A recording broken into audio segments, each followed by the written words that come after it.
Olá pessoal, tudo bem? Após muitos desencontros entre a diplomacia do Brasil e a diplomacia da Ucrânia, nós tivemos por fim um encontro entre o governo brasileiro de Lula e o governo da Ucrânia de Zelensky se encontrando em Nova York.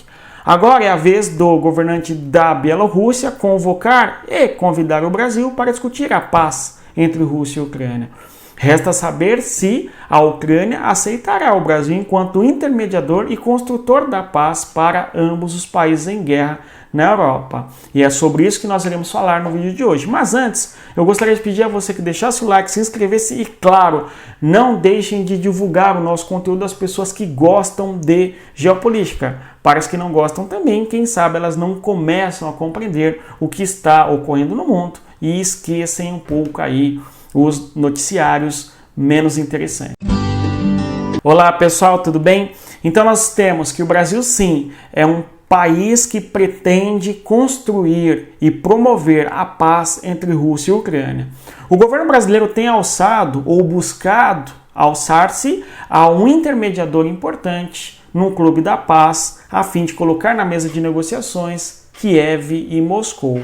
Ao mesmo tempo, nós temos uma desconfiança por parte do governo da Ucrânia em relação ao Brasil, de modo que a posição da Ucrânia é que o Brasil, em alguns momentos, até adota a perspectiva e a postura da Rússia na guerra. Ou seja, para a Ucrânia, o Brasil estaria reverberando as visões de Putin, ou, em outras palavras, o Brasil estaria simplesmente levando adiante a narrativa de Moscou. Então, nós temos aqui uma forte tensão envolvendo Brasil e Ucrânia. Nesse contexto, é difícil nós enxergarmos uma Ucrânia aceitando o Brasil enquanto intermediário para a paz entre os dois países em guerra desde fevereiro de 2022 no território da Europa. Mas, de qualquer maneira, houve um encontro entre o Brasil e a Ucrânia e agora nós temos que a Bielorrússia, o mais importante aliado de Putin no território europeu, convida o Brasil para também discutir a paz entre ambos os países em guerra e tal. Olhando aqui a fotografia, nós vemos um encontro entre a comitiva diplomática do Brasil e a comitiva diplomática da Ucrânia. Nós tivemos um encontro que não resultou em nada muito concreto. O Brasil não tomou uma postura de apoiar a Ucrânia. O Brasil diz que compreende o projeto de paz da Ucrânia, mas não disse que apoia. Ou seja, não saiu nada concreto do Brasil apoiar a Ucrânia a partir do encontro entre Zelensky e Lula em Nova York. Além disso, nesse debate aí nós tivemos um encontro que demorou para acontecer, mas por fim saiu. E nesse encontro o Zelensky mostrou ao Brasil a sua fórmula de paz, mas sem muitos avanços, conforme disse, e agora é a vez da Bielorrússia convocar o Brasil para um debate. Agora nós temos aí a foto que nos mostra o Zelensky e o Lula no dia do encontro.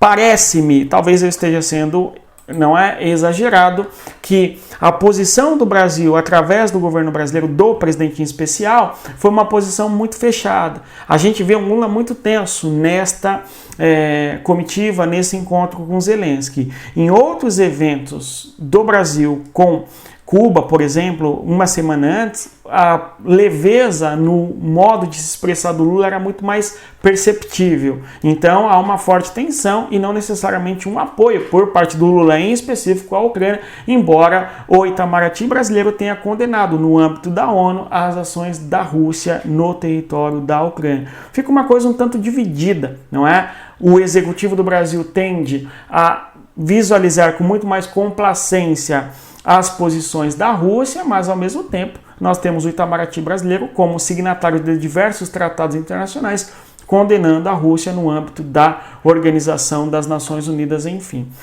Bem, então nós temos aí o encontro entre Brasil e Ucrânia que não levou, não é, a algo muito concreto, vamos observar. Portanto, não houve grandes avanços e um detalhe importante é que na ONU o Zelensky vai citar o G3 a fim de debater a reforma no Conselho de Segurança da ONU.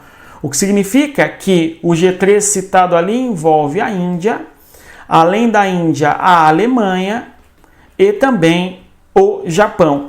É curioso nós observarmos que o Zelensky no seu discurso cita esses 3 países, mas não cita o Brasil, sendo que compõe, junto com estes 3 territórios mais o Brasil, o que nós já falamos aqui no nosso canal algumas vezes, o chamado G4, que são países que pretendem ser membros permanentes no Conselho de Segurança da ONU.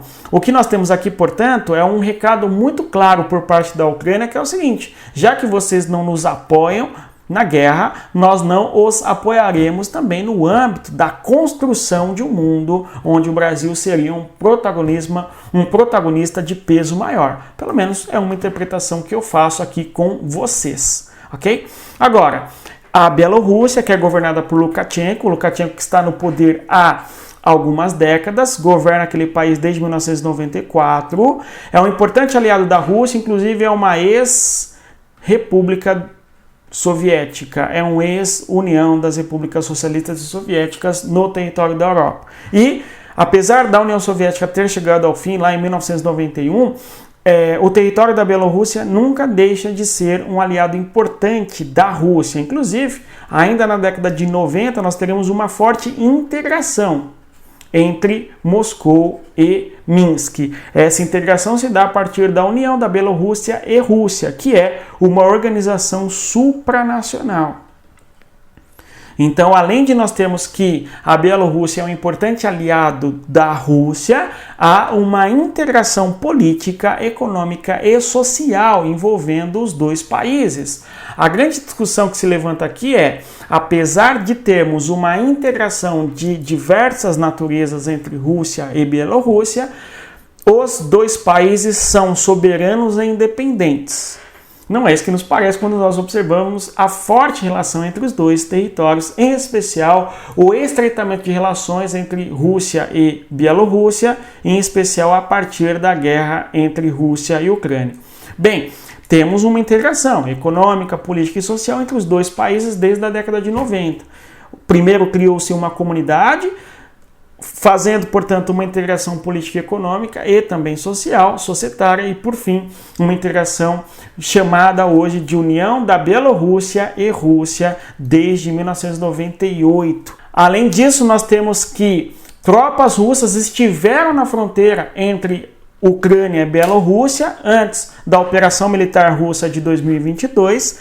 A propósito, a Rússia faz uma operação militar no território da Ucrânia por 3 frontes: leste, ocorrendo ali na região do Donbass, sul, a partir da Crimeia, e norte, a partir da Bielorrússia. Ou seja, o território de Bielorrússia é estratégico e importante para a Rússia e tem sido usado não somente com as tropas e forças militares russas para guerrear contra a Ucrânia, mas também como estacionamento de armas nucleares russas. Desde 2023, nós temos armas nucleares, bombas atômicas da Rússia que estão em território da Bielorrússia para serem usados quando necessário. Pelo menos esta tem sido a postura de Moscou em relação à questão nuclear. Se necessário for, quando houver ou se houver uma possibilidade de fragmentação territorial da Rússia e ameaça à soberania e integridade do território de Moscou, administrado por Moscou, certamente usaremos as bombas atômicas. Esta tem sido a postura da Rússia e a Bielorrússia, portanto, acaba recebendo armas nucleares importantes da Rússia para utilizarem ali sob o comando de Moscou. O que muitos apontam, portanto, que a integração política e econômica e social entre Rússia e Bielorrússia nada mais é do que uma dependência crescente e perda completa, basicamente, de soberania entre Rússia e Bielorrússia. Nós temos que, se não for dessa maneira, certamente sim, a Bielorrússia é o mais importante aliado de Moscou desde algumas décadas. Observando aí a posição geográfica de Bielorrússia ao norte da Ucrânia. Então nós temos que tropas militares russas estiveram aqui no território Belarus ou Bielorrússia e ocuparam militarmente o território ucraniano. Perfeito? Claro que as tropas russas também entraram por esta região a leste e também por esta outra região ao sul, conforme nós dissemos.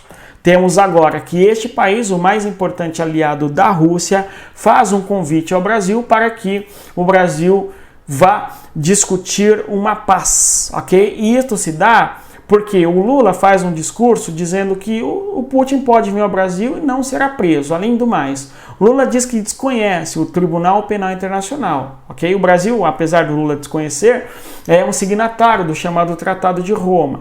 Como este tribunal acaba acusando o Putin de crime de guerra, se o Putin vier ao Brasil, o Brasil deve extraditá-lo.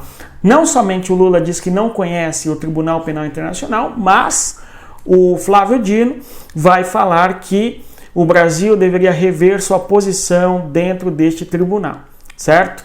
No âmbito do G20 e do BRICS, é neste contexto que o Brasil debate a possibilidade da vinda da Rússia para o Brasil. Isto porque o Brasil vai sediar o BRICS lá em 2025 e o Brasil já cedia agora em 2024 o G20. Ou seja, o Brasil sendo um receptário de países estrangeiros para cúpulas importantes do G20, do BRICS, etc., não vê problema na perspectiva do Lula, do Putin vir ao Brasil. A grande questão é, será que o Putin, ou melhor, será que o Brasil vai cumprir esta promessa de aceitar o Putin em seu território e não prendê-lo e não deportá-lo para o Tribunal Penal Internacional? Fica aí a pergunta, né? A chance disso acontecer é mínima, até porque talvez, ok, o Putin não venha ao Brasil justamente por conta dessa pressão muito forte internacional em cima do Brasil,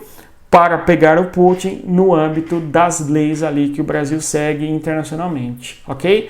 No caso, a pergunta que nos fica é, será que o Lukashenko e a Bielorrússia veem o Brasil como aliado depois das declarações do Lula e do modo como o Brasil se esquivou muito para encontrar com a Ucrânia e pior, as declarações que o Lula deu em relação à guerra, que inclusive no entendimento de Kiev, repita-se, é uma narrativa que o Brasil acaba adotando pró-Rússia ou a narrativa de Moscou? Fica aí essas perguntas para responder aqui. Será que, repita-se a pergunta, escreva no comentário, o país Bielorrússia vê o Brasil como aliado? E se é dessa maneira, será que a Ucrânia vai aceitar o Brasil enquanto intermediador pela paz? Fica a pergunta. E eu agradeço a sua presença até aqui, caso tenha ficado, e vou reiterar o pedido para que você compartilhe o nosso conteúdo e se você quer aprender geopolítica, não deixe de conhecer o nosso curso Geopolítica para Entender o Mundo, cujo link está na descrição do nosso vídeo. No mais é isso, e não se esqueçam, respeitem a geografia. Tchau, pessoal!